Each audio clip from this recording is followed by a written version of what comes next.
শুভেচ্ছা ও ভালোবাসা জানাচ্ছি হিমালয় কন্যা খ্যাত বাংলাদেশের সর্ব উত্তরের জেলা ঠাকুরগাঁও সদর থেকে।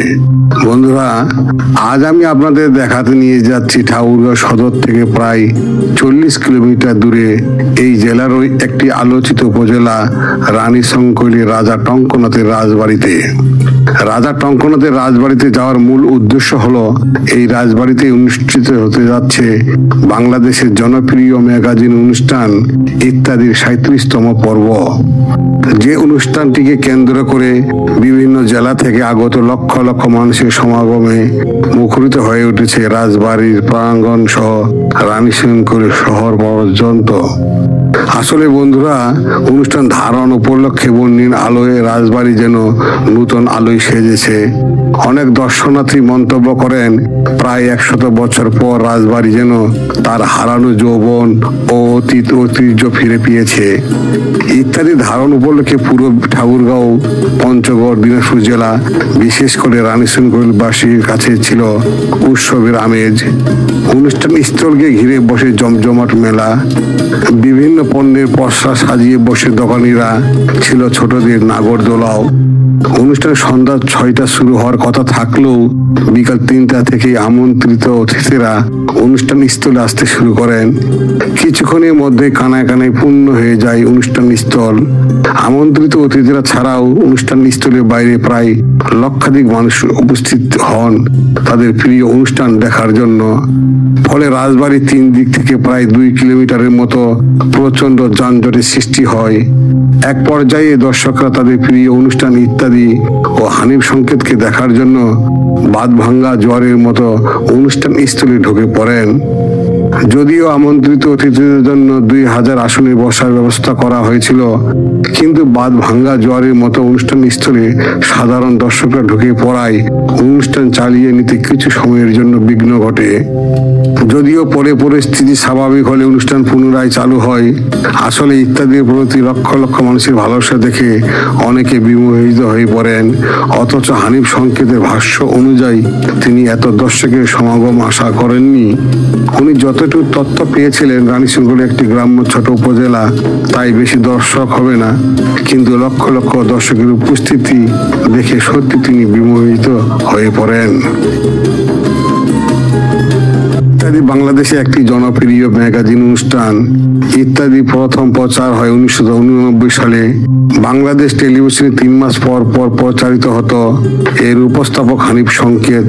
90 দশকে শুরু হওয়া এই অনুষ্ঠানটি বাংলাদেশের অন্যতম জনপ্রিয় অনুষ্ঠান হিসাবে স্থান করে নিয়েছে।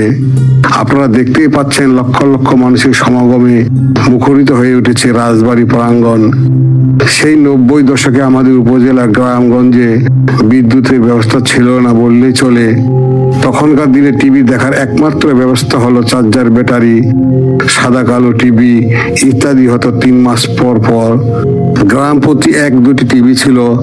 অনুষ্ঠান শুরু হওয়ার 4-5 দিন আগে থেকে চলত নানা রকম প্রস্তুতি। ব্যাটারি চার্জ আছে কিনা, চার্জ না থাকলে চার্জ দিতে শহরে নিয়ে যেতে হবে, এমন আরো অনেক পরিকল্পনা। অবশেষে অনেক দীর্ঘ প্রতীক্ষার পর অনুষ্ঠানের দিনে রাত 8টা বাজলেই রাজ্যের সমস্ত কাজ ফেলে বসে যেতাম টিভি সেটের সামনে। শুরু হতো রাত 8টার খবর, চলতো অনেক সময় পর্যন্ত, কিন্তু খবরের প্রতি মনোযোগ ছিল না। শুধু অপেক্ষায় থাকতাম কখন কাঙ্ক্ষিত অনুষ্ঠানটি শুরু হবে। খবর শেষ হওয়ার পর চলতো দীর্ঘক্ষণ বিজ্ঞাপন প্রচার। বিজ্ঞাপন প্রচার এই শেষ হবে করো আর শেষ হয় না। চলতো ধৈর্যের চূড়ান্ত পরীক্ষা। অবশেষে দীর্ঘ প্রতীক্ষার পর এক সময় অনুষ্ঠানটি শুরু হতো।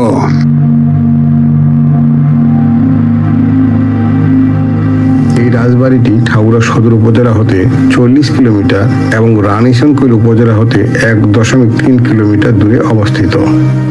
রাজা টঙ্কনাথ এর পূর্বপুরুষেরা কেউ কিন্তু জমিদার ছিলেন না।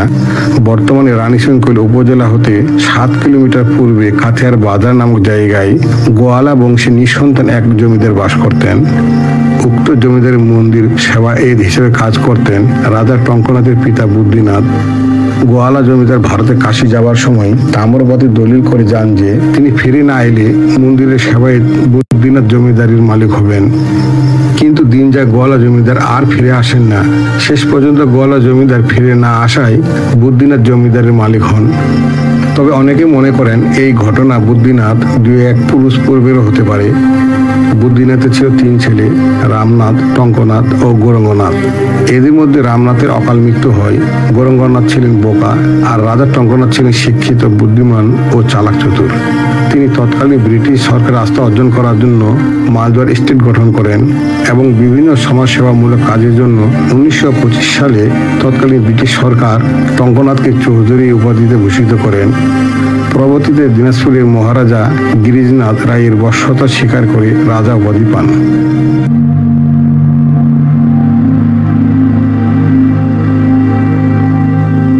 ঊনবিংশ শতাব্দীর শেষ ভাগে রাজা টঙ্কনাথের পিতা বুদ্ধিনাথের আমলেই এই রাজবাড়ির নির্মাণ কাজ শুরু হয়। বুদ্ধিনাথের মৃত্যুর পরে রাজা টঙ্কনাথ রাজবাড়ির অসমাপ্ত কাজ সম্পন্ন করেন। কিন্তু কালের পরিক্রমায় এই রাজবাড়ির দাপট, মেজাজ, গাম্ভীর্য, জল সবকিছু হারিয়ে গেছে এবং সেই সাথে রাজবাড়িটি ধ্বংসস্তূপে পরিণত হচ্ছে। রাজবাড়িটি প্রায় 10 একর জমির উপর অবস্থিত। রাজবাড়ির পশ্চিম দিকে বিশাল এক সিংহ দরজা দিয়ে রাজবাড়ির ভিতরে প্রবেশ করতে হয়। রাজবাড়ি সংলগ্ন উত্তর পূর্ব কোণে কাছারি বাড়ি, পূর্বে 2টি পুকুর। রাজবাড়ি থেকে প্রায় 200 মিটার দক্ষিণে কলিক নদীর তীরে অবস্থিত রামচন্দ্র মন্দির অর্থাৎ জয়কালী মন্দির। মন্দিরটি রাজবাড়ির চেয়েও প্রাচীন।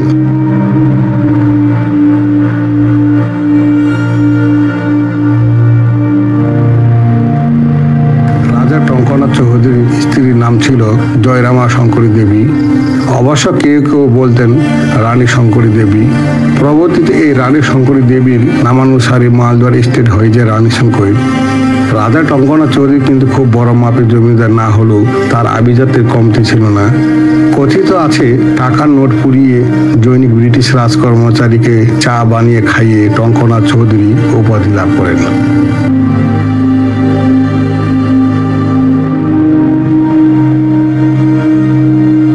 1947 সালে ভারতবর্ষে ব্রিটিশদের শাসন থেকে মুক্ত হলে রাজা টঙ্কনাথ সপরিবারে পাড়ি জমান ভারতে।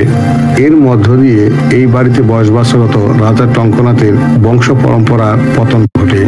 ইতিহাস থেকে জানা যায় রাজা টঙ্কনাথ মৌমাছির আক্রমণের শিকার হয়ে অসুস্থ অবস্থায় উন্নত চিকিৎসার জন্য কলকাতায় যান এবং 1948 সালে সেখানে মৃত্যুবরণ করেন।